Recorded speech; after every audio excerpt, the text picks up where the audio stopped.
My name's Fred Copestake. I like to think I'm not a dinosaur. I have been around for a little bit. So certainly from a training point of view, I've been working in this for the last 22 years. Been around the world 14 times doing that. I've worked in 36 countries. I've trained over 10,000 salespeople. So it's a real kind of privilege to have done that stuff. But what it's also helped me do is to recognize some of the challenges that salespeople have. That's what led me to write my first book, Selling Through Partnering Skills, where I addressed some of the challenges that I can see across different sectors, different countries, and different even types of selling. The challenges that we talk about there are busy, busy, busy, oldie worldy, and muddled mindset.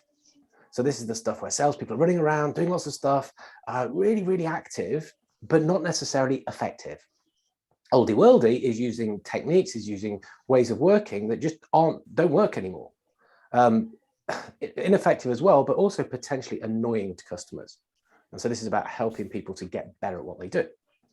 The muddled mindset is where a salesperson can get caught between, am I transactional or am I consultative? And I need to be helping customers, but I need to make sales.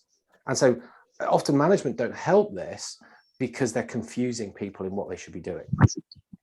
In the first book, we look at how we can deal with that by helping people get more effective, helping them get more up to date, and helping them become more aligned in the way that they operate. That was great. So I wrote that, and it came out in 2020. Happy days. Beginning of 2020, all ready to go.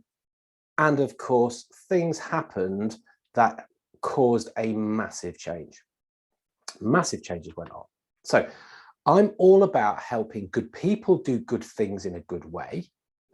It was all about helping people with this evolution of sales. But like I say, in 2020, it's like somebody pressed the fast forward button.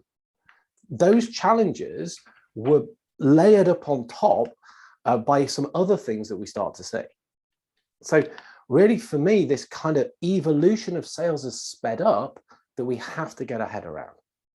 So that's why I very quickly put writing head back on and put together hybrid selling.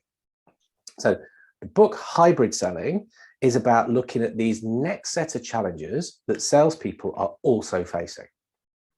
So the challenges that we're seeing now, on top of those ones I've just briefly mentioned, are all to do with change. So these are to do with customer changes, the climate of selling change, and change changing.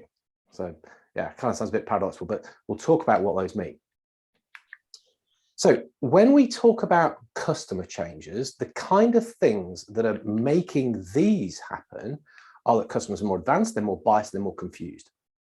So by more advanced, what I'm talking about is that customers are further down the buying cycle. They've got more information.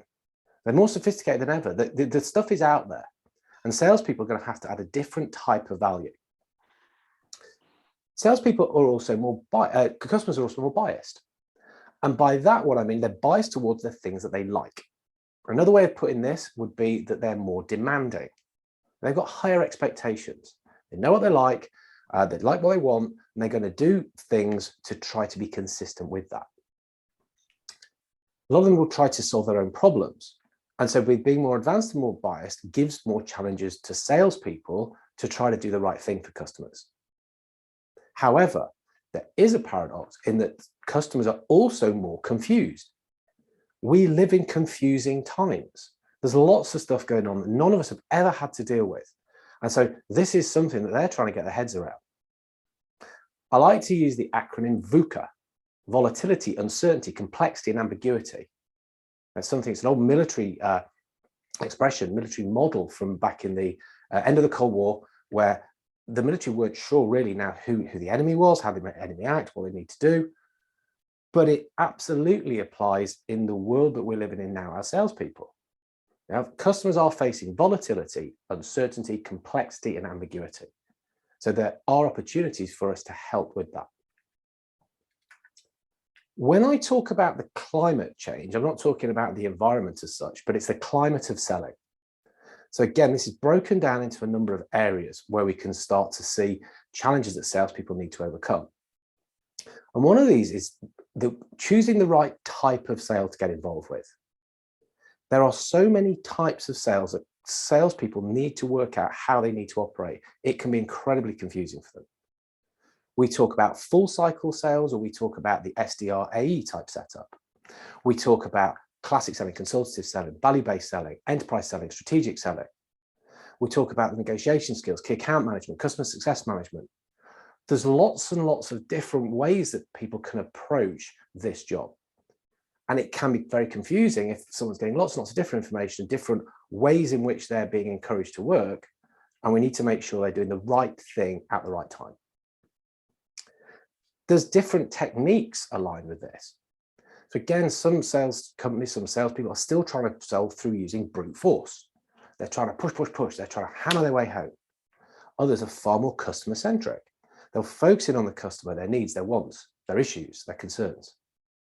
Some salespeople still think it's a good idea to be a tricky dicky kind of classic salesperson that we often get tarred with that brush. Others are very professional. We talk about salespeople being very prepared, being very proactive, being passionate, proud. So many different ways that we can go about doing this job. And of course, technology. Technology's got a huge impact to play on modern selling. So many things that a salesperson can now use to support what they're doing. And some of the things which can be a little bit overwhelming, a little bit intimidating, perhaps. Artificial intelligence, machine learning, those kind of things are now coming into play. We could also talk about video being a large part of selling also. Certainly things salespeople need to get their head around if they're going to be current, if they're going to be relevant. And then the changing change element, this is going to break down into kind of the sense, the stance, and the speed that people deal with change. So the sense of change, by this what I mean is whether people are sensing change and feeling it. Some people are almost oblivious to the things that are going on which are changing the way in which we need to operate. Now, some things it's clear that things have happened which have changed how we work. But I'm sometimes wondering how that filters down and whether people are actually changing the way they operate. I always think of that analogy with this of boiling a frog. Throw a frog in boiling water, it jumps out. However, start a frog off in cold water, gently heat that up, make it warmer and warmer and warmer until it boils. The frog doesn't notice that there's a difference.